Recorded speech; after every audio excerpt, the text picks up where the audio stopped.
Je ne sais pas si tu es au courant, mais il y a de cela quelques jours, le Sénégal a perdu à peu près 480 jeunes dans les eaux de la Méditerranée qui voulaient se rendre en Europe clandestinement au travers des bateaux. 480 jeunes en quelques jours seulement. Dans cette vidéo, je vais te lire une lettre écrite par un jeune homme de 14 ans. C'était le plus jeune des voyageurs de ce périple-là, qui y est allé avec la complicité de son père, qui d'ailleurs est désormais aux arrêts, parce que c'est son père qui l'a emmené pour qu'il fasse ce voyage-là. Mais au-delà de l'histoire de cet enfant-là, on va comprendre qu'est-ce qui se passe. Pourquoi est-ce que des gens vont dans la Méditerranée et surtout, qu'est-ce qui les y incite. Et vous allez vous rendre compte que, franchement, parfois, on a du mal à comprendre ce que nos gouvernements peuvent prendre comme décision. Notamment dans le cas d'espèce, on va se rendre compte que des jeunes risquent leur vie dans la Méditerranée parce qu'il n'y a plus de boulot dans le pays et dans le même temps, le gouvernement donne des accès aux multinationales étrangères pour venir continuer d'aggraver le fossé dans lequel les jeunes se retrouvent sans aucune possibilité de contre-attaquer ou du moins de combattre. Parce que quand vous êtes un jeune dans un petit village au Sénégal et que vous devez faire de la pêche avec un bateau artisanal et qu'en face de vous, vous avez des grands navires occidentaux ou même simplement internationaux, vous êtes perdant d'office. Et donc tout ceci entraîne bien évidemment de plus en plus de départs massifs. Dans cette vidéo, je disais, on va parler d'un sujet assez important et je compte vraiment sur votre maturité pour comprendre et ne pas tomber simplement dans l'émotionnel, mais comprendre réellement ce qu'il en est et voir bien évidemment ce que l'on pourrait faire ou ce qui devrait être fait pour aller vers un début de solution. C'est parti.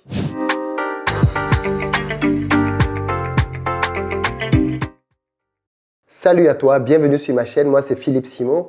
Ici je te parle d'entrepreneuriat et d'investissement parce que je suis convaincu que ce sont les deux piliers sur lesquels notre communauté doit s'appuyer pour émerger.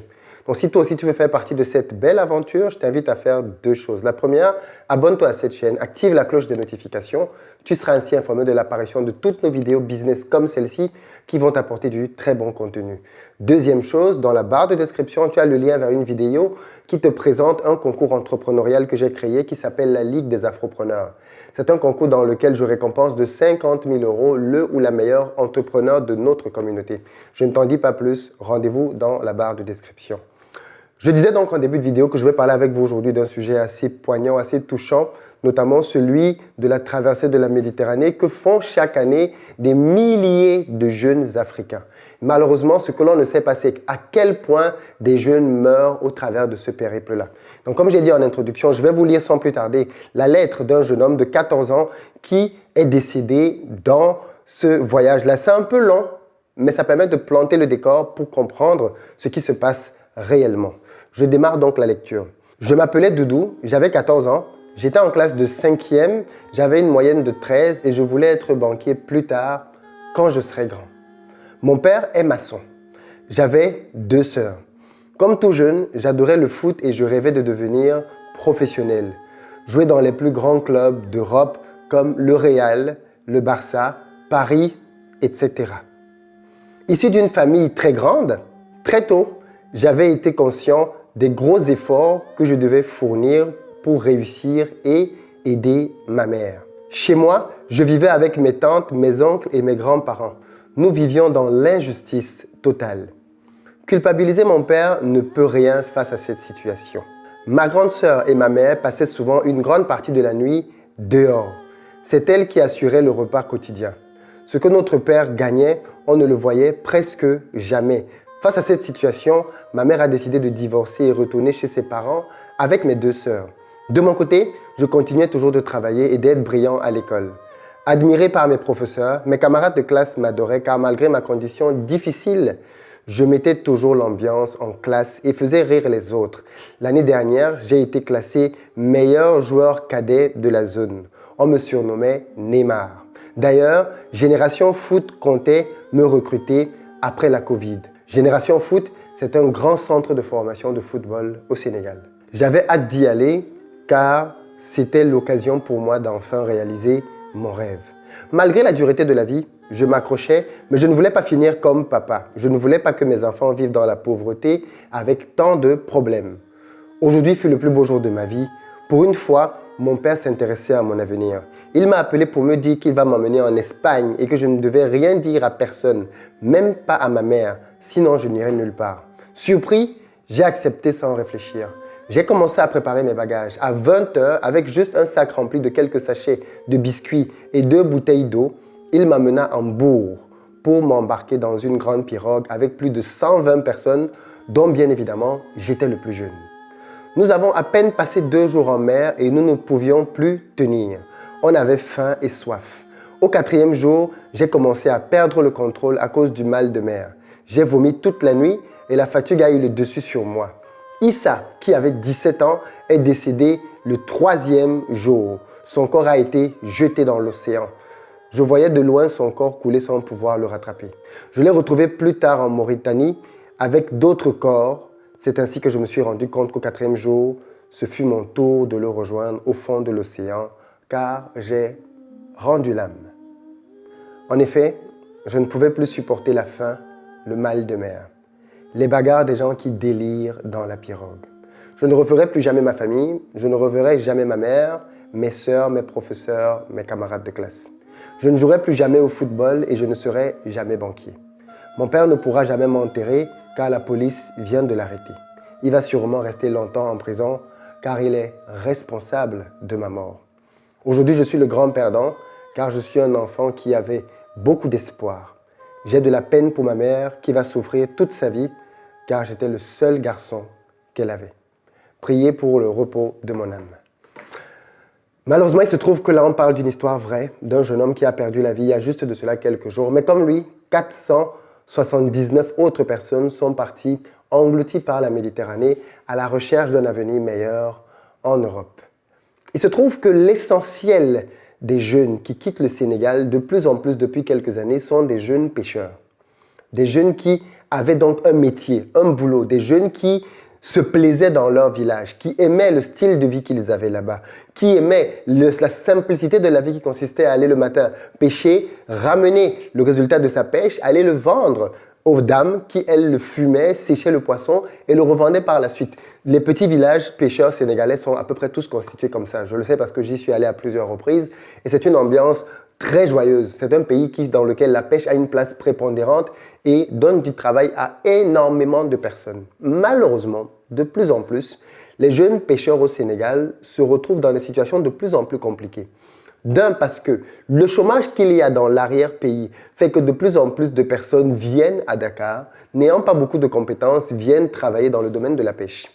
Les étrangers, burkinabés, guinéens, maliens aussi qui cherchent du travail, se ruent aussi dans le domaine de la pêche. Donc, on est dans un domaine dans lequel il y a de plus en plus de personnes. Il faut préciser que les côtes sénégalaises font plus de 700 km et que chaque jour, on dénombre plus de 20 000 bateaux, 20 000 petits bateaux bien évidemment, qui vont essayer de chercher du poisson. Donc, c'est un domaine dans lequel il y a de plus en plus de concurrence. Problème, c'est que le secteur n'est pas vraiment réglementé. Et donc, on se retrouve avec de grands navires occidentaux, asiatiques, chinois notamment, mais aussi européens, qui viennent pêcher, notamment dans des endroits où ils n'ont pas le droit de venir pêcher. Et en plus, ils pêchent des poissons beaucoup trop petits et donc, de fait, viennent empêcher au cycle naturel de se reproduire. Oui, parce que quel est le problème avec la pêche industrielle? L'un des principaux problèmes, c'est que la pêche industrielle, malheureusement, vient et pêche un peu de tout. Des gros poissons, mais aussi des petits. Et le problème avec les petits poissons, c'est que ce sont ces poissons-là qui sont supposés grandir et se reproduire. Et donc, quand on les pêche, on est en train de tuer un cycle, en fait. Une bonne pêche raisonnée voudrait que l'on ne pêche pas un poisson qui ne s'est pas encore reproduit. On doit pêcher un poisson quand il s'est déjà multiplié, ce qui est normal parce que ça veut dire qu'effectivement, la croissance continue d'être faite. Malheureusement, aujourd'hui, ce n'est pas ce qui est fait. Et donc, quand on a donc de grands navires qui viennent et qui arrivent dans les côtes et qui vont dans des eaux dans lesquelles, à la base, ils n'ont pas le droit de venir, viennent et pêchent là, et bien ce qui se passe, c'est que les petits jeunes, quand ils viennent avec leur bateau, ils passent des jours et ne pêchent rien du tout. Rien du tout. Qu'est-ce que ça provoque? De plus en plus de chômage. Et donc, face à cette pauvreté ambiante, les jeunes ont un réflexe, c'est de vouloir se barrer de là, aller trouver là une meilleure vie ailleurs. Et d'ailleurs, est-ce qu'on peut le leur reprocher? À peu près tout le monde voudrait faire cela. Mais ce qui, à mon avis, est quand même un peu plus difficile à comprendre, c'est la position des autorités. Et quand je parle des autorités, je parle là, par exemple, des autorités sénégalaises, mais pas que. ce qu'on dit au Sénégal est vrai dans d'autres pays. Et ce que l'on dit là n'est pas le propre du gouvernement actuel. C'est quelque chose qui existait déjà et que le gouvernement actuel a sa manière à gérer, ou du moins dont la gestion peut clairement être discutable. Pourquoi ? Parce que figurez-vous que dans le même temps, pendant que l'on est en train de s'indigner de la mort de ces 480 jeunes, l'on se rend compte que le Sénégal, l'État, vient de renouveler un accord qui permet au Sénégal d'empocher 15 millions d'euros sur 5 ans. Ce qui veut donc dire que ça fait à peu près 2 millions d'euros par an que l'Union européenne va verser à l'État sénégalais. Je parle là de 3 milliards. Donc, à l'échelle d'un État, c'est une somme insignifiante. OK ? 3 milliards de francs CFA pour un État, je dis bien, c'est peanut dans la sauce par an. Juste à titre d'exemple, pour le Covid, Macky Sall, le président sénégalais, a déboursé un budget de 1000 milliards pour affronter la crise. Donc, on est quand même dans des sommes beaucoup plus importantes que les 3 milliards que l'Union européenne va payer. Mais l'Union européenne paye ces 3 milliards-là pour permettre à peu près 42 bateaux de pouvoir exploiter 10 000 tonnes par an de poissons. Alors là, on parle bien évidemment principalement de thon et de merlu noir. En réalité, ce sont deux poissons qui ne sont pas très consommés par la population sénégalaise. L'argument de l'Union européenne ici est donc de dire qu'en réalité, nous ne sommes pas en concurrence avec la pêche artisanale. Parce qu'en fait, la chose que je ne comprends pas, c'est pourquoi est-ce que jusqu'en 2020, nos États continuent de rester dans la logique de toujours mettre à disposition des autres leurs matières premières. C'est ce que l'on fait déjà au niveau de l'or, du pétrole, du diamant, un peu partout en Afrique. On permet à des multinationales de venir prendre les matières premières, d'aller les transformer dans leur pays pour les revendre et s'enrichir. On fait la même chose avec la pêche. On permet aux bateaux français, portugais, espagnols de venir sur les côtes sénégalaises, entre autres, pêcher du poisson et repartir avec ce poisson-là chez eux pour nourrir les populations européennes. Mais pourquoi est-ce que le Sénégal, avec l'argent qu'il a perçu, parce que je rappelle que les deals dont on parle là, de l'accord de l'Union européenne avec le Sénégal, ce sont des deals qui sont très anciens. Et là, on a juste renouvelé cette fois-ci pour 5 ans. Pourquoi est-ce qu'avec tout l'argent qui a été perçu les précédentes années, on ne l'a pas investi pour que le Sénégal lui-même devienne un pays qui peut faire sortir du poisson pour aller le vendre à l'Europe, puisque l'Europe veut les poissons en question.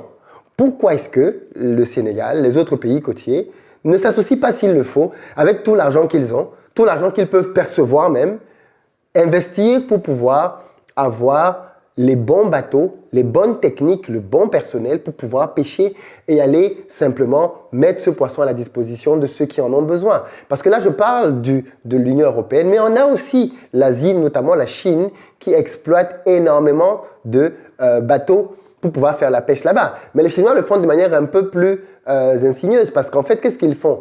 Ils prennent des partenaires sénégalais, en réalité des partenaires qui sont vraiment minoritaires, et au nom du fait qu'ils travaillent avec des Sénégalais, on a des bateaux dans lesquels il y a plein de Chinois, mais en fait, ils exploitent là du poisson sur place. Et au vu et au su des autorités, bien évidemment. Pourquoi est-ce que la législation ne change pas ? Pourquoi est-ce que là aussi, le Sénégal, comme d'autres pays, ne favorise-t-il pas la naissance de champions locaux qui vont désormais être de vraies personnes qui vont s'investir dans le domaine maritime ? Il y a des Sénégalais qui ont des moyens pour pouvoir acheter des bateaux. Il y en a plusieurs.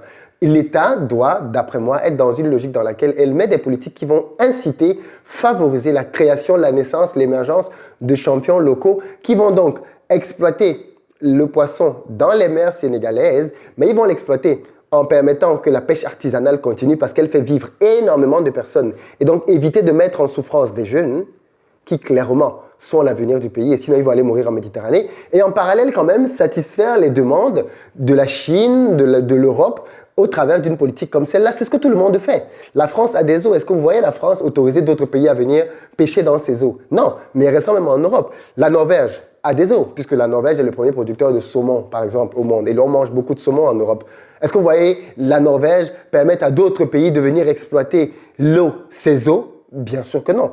La Norvège s'est donné les moyens pour pouvoir être elle-même le principal explorateur de ses eaux pour pouvoir en sortir du poisson. Et clairement, c'est le type de logique que nos États devraient aussi avoir. Une logique qui veut simplement que nous puissions nous-mêmes contrôler nos ressources, les gérer et les vendre à ceux qui en ont besoin dans le monde entier et arrêter de mettre à disposition nos ressources de manière brute. Parce que c'est ça qui tue nos économies, malheureusement. Ça contribue grandement à tuer nos économies. Mais regardez donc juste bien le lien. Regardez bien le lien entre la pêche qui est donnée aux Occidentaux, qui viennent la font. Alors, autre élément, qui connaît les quantités qu'ils pêchent? Il y a un accord de 10 000 tonnes. Mais par exemple, l'État sénégalais en 2017 avait dépêché Greenpeace pour que Greenpeace aille faire une sorte d'audit des bateaux qui pêchaient au large des eaux sénégalaises. Et on s'est rendu compte que plus de la moitié des bateaux ne respectaient pas du tout les conditions dans lesquelles ils devaient faire la pêche. Parce que oui, ils ont un tonnage qui est limite, ils ne respectent pas le tonnage, ils ont des espèces particulières qu'ils doivent pêcher, ils ne respectent pas ça, ils ont des poids bien particuliers, des calibres de poissons qu'ils doivent respecter, ils ne respectent pas ça non plus. Et donc clairement, ils font de la pêche, on ne sait pas vraiment ce qu'ils font puisqu'on ne contrôle pas vraiment.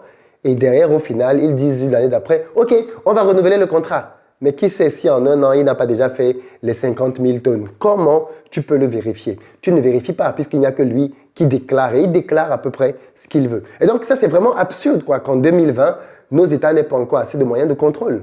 Et si tu n'as pas les moyens de contrôle, pourquoi tu permets à quelqu'un de venir exploiter? Pourquoi? Et ça fait vraiment partie de ces incompréhensions par rapport à nos gouvernements, en fait. Comment est-ce qu'ils... Pour moi, c'est du bon sens. On n'a pas besoin d'avoir fait Polytechnique ni Harvard pour comprendre ces choses. Et pourtant, nos gouvernements peinent à aller dans le sens, à la limite du bon sens ou de la logique. Donc, voilà ce qui se passe au Sénégal en ce moment. C'est une période très triste, mais je pense que ces jeunes-là qui sont morts, j'espère en tout cas que leurs morts ne seront pas vaines et qu'elles permettront de remettre sérieusement en question nos gouvernements pour qu'ils réalisent que les simples contrats qui peuvent être signés, en réalité, finissent dans la Méditerranée avec des jeunes qui sont morts. Et ça, bien évidemment, ce n'est plus supportable. Et il est important que chacun d'entre nous puisse relayer ce type de message. Cette chaîne est énormément suivie par beaucoup de Sénégalais et même par des membres du gouvernement. Donc je sais que cette vidéo, plus elle sera partagée, plus elle parviendra aux bonnes personnes. Et peut-être qu'elle fera réagir, peut-être qu'elle fera que les gens prennent conscience et que les bonnes politiques et les bonnes mesures soient prises. Mais clairement, il est grand temps que nous commencions à respecter nous-mêmes la vie chez nous. Quand il y a quelques personnes qui meurent en France, il y a clairement un deuil national.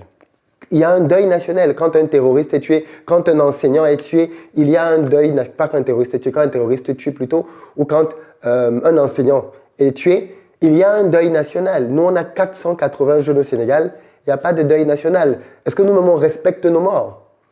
Est-ce que nous-mêmes, on respecte nos morts? Et pourtant, quand il y a un deuil en Europe, nos présidents s'empressent de tweeter pour souhaiter les condoléances. Nos présidents s'empressent parfois même de voyager pour aller en Europe, comme ça a été le cas pendant les épisodes de Charlie avec certains présidents africains, je pense que du Mali à l'époque, qui vont en Europe pour aller défiler. Quand nos propres jeunes meurent, on dirait qu'on banalise, on dirait que ça n'a pas la même importance, comme si c'était la vie des autres qui comptait plus que nos propres vies. Vous savez, c'est le même principe. Si vous n'accordez vous-même pas déjà assez de respect à ce qui vous appartient, eh bien les autres auront beaucoup de mal à le faire. Et c'est vraiment à nous de nous mobiliser pour que nos vies comptent. Clairement, nos vies comptent. Si ce type de scène-là, de 480 jeunes, était mort ailleurs dans le monde entier, les médias en auraient tellement parlé, ça aurait fait un boom médiatique énormissime et des mesures auraient été prises, des gouvernements auraient été limogés, des gens auraient sauté de leur poste, on aurait reformé plein de choses. Chez nous, 480 morts, la vie continue. Comme si de rien n'était. Du moins, pour le moment.